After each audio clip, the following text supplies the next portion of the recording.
മുണ്ടക്കൈ എന്ന മനോഹരമായിട്ടുള്ള ആ ഗ്രാമത്തിലാണ് ഇപ്പോൾ നമ്മളുള്ളത്.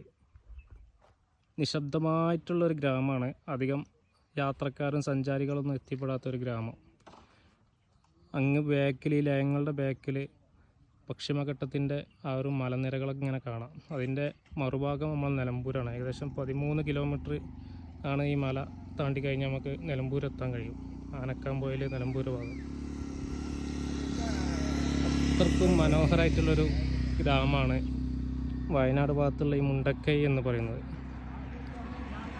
അപ്പോൾ ഇനി കുറച്ചുകൂടെ മുന്നോട്ട് പോയാൽ നമുക്ക് മുണ്ടക്കൈ പിന്നെ നല്ലൊരു ക്ഷേത്രമുണ്ട്, മാരിയമ്മൻ ക്ഷേത്രം.